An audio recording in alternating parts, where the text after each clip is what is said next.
Sports is just really important because water is life. So when I retired from my reserve force career, hanging out my boots for the last time in April of 2025, it marked the final chapter in a lifetime of uniformed public service.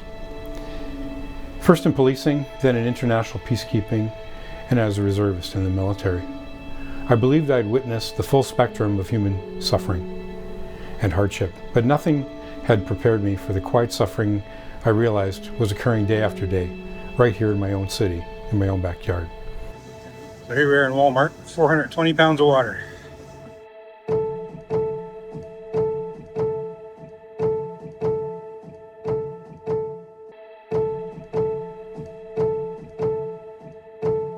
We focused on Matthew's message in Matthew 25:35, and a small quote from that: I was thirsty and he gave me something to drink. And that's exactly what the heart of this mission is all about. Yeah, so when we first started this, I had never been exposed to anything like this. It happened while I was driving past an encampment near Simpson Street. I paused and I thought, I've seen this before. Not in Thunder Bay, but in South Sudan, in Palestine, in places where water insecurity isn't an emergency. It's a fact of daily life. A line from scripture came to mind, for I was thirsty and he gave me something to drink. And that moment influenced me deeply and became the rallying cry for the I Was Thirsty Outreach mission.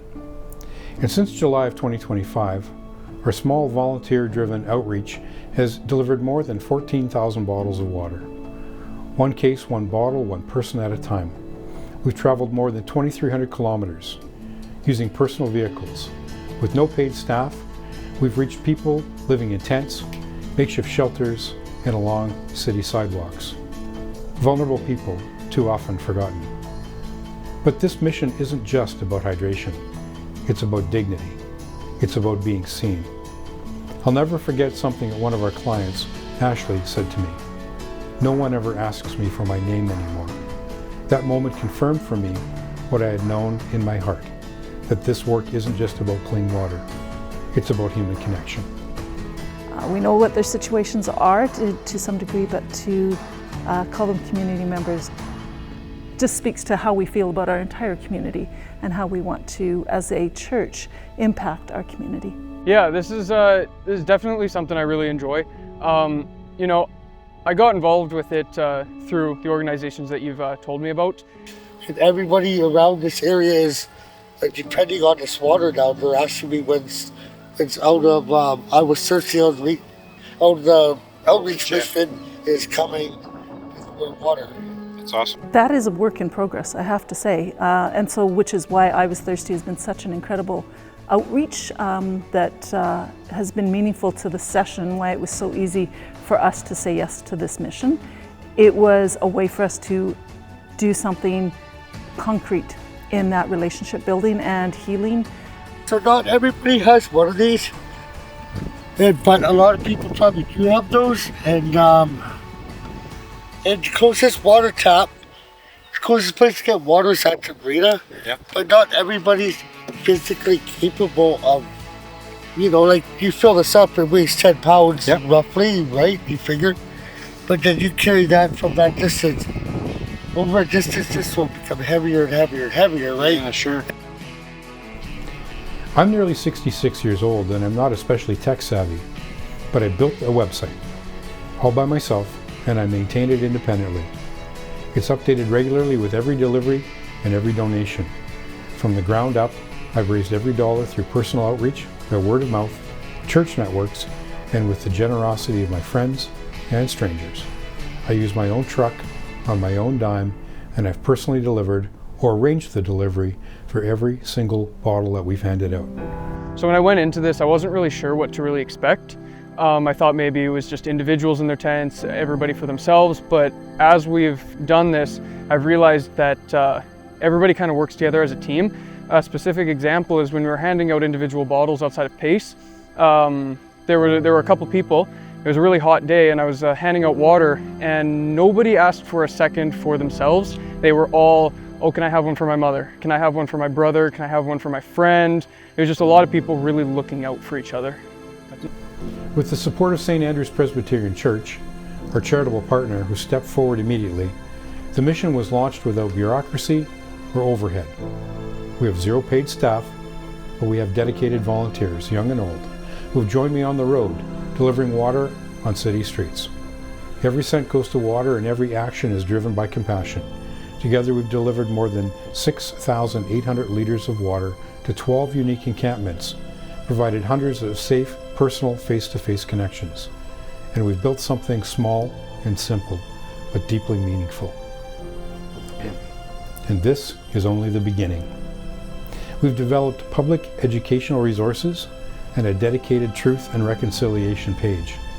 These tools help us speak not just to need, but to justice, because over 78% of those we serve are Indigenous. And that isn't accidental. It reflects generations of systemic inequality and water security issues in Canada. And it's much more a matter of justice than it is a matter of charity. It was a pretty hot day. It was actually right after we noticed that a lot of people have been leaving from the north side of town. We got there, we noticed a couple more tents. A female came up to us and told us that there was 10 people living in a tent. So we brought over some water and some people who had never seen us before. Thank you. You're welcome, buddy. Thank you. And myself personally, I'm thankful that I got like a water filtration. Not everybody has that. We all need water to live. Water is life. It's a God-given thing, right? Absolutely. Sharing is a big part of who we are as human beings. It's a big part of our culture. We all have an abundance, most of us. Even if it's a little abundance, we still have a little abundance. And it might be that, you could spare an hour. Yeah, so when we first started this, I had never been exposed to anything like this. So when we first did it, I was a little bit probably meek, a little bit quiet, just kind of taking it all in, being precautious. But now that I've actually made some connections, I've talked to some people, we go in there and people immediately recognize us. I know some people by name, and it almost feels like a community. It's a lot of people that are all working together. They all have the exact same struggles, and I can be there to kind of make it a little bit better for them. So it feels great to actually have made those connections and been able to talk to those people. Thank you for your service. Oh, thank you. Because we're carrying like 40 to 60 Auld for supplies. Wow. Because that's going to last us. Helping another person, I think, is a really important part of us as human beings. Everybody around here is dependent on your services, and all the donators, the contributors, and anybody that's with the Iowa Searching Outreach Mission. It's really, really helpful to everybody. I get asked for water every day. That's And awesome. I was actually here. I was looking for water earlier. I can't even go to McDonald's or anybody out here can't even go to McDonald's and ask for a glass of water anymore. They want money for it. But money or water is life. And there should not be a price tag on it.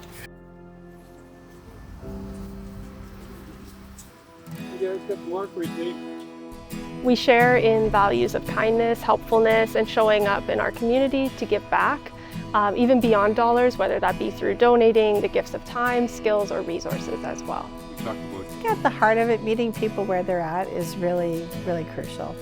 And I think that's a beautiful thing to be able to be a part of, whether you do it as a donor, whether you come in and you do some volunteer time with people.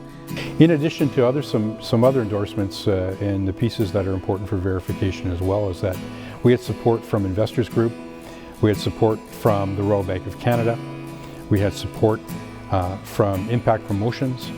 They provided us with their safety vests and with our hats, and we're very pleased about that. And we're also reaching out to look for people that are willing to continue that level of support, and we're looking for a principal sponsor for water as well. A guy came over, I explained who we were, and he said that, yeah, it's going to be a great day, that he wasn't expecting to have water in the morning. And then when I gave him the case, he actually held it above his head, and he said, yeah, today's going to be a great day. And Yeah, roughly, because, see, I don't have kids, I don't have... So for single guys, like yourself, the wait time is obviously Wait time's gonna be a lot longer. They get put on like a priority list. I see. Certainly being part of a community and trying to help make the community a better place for everybody, I think is really, really important.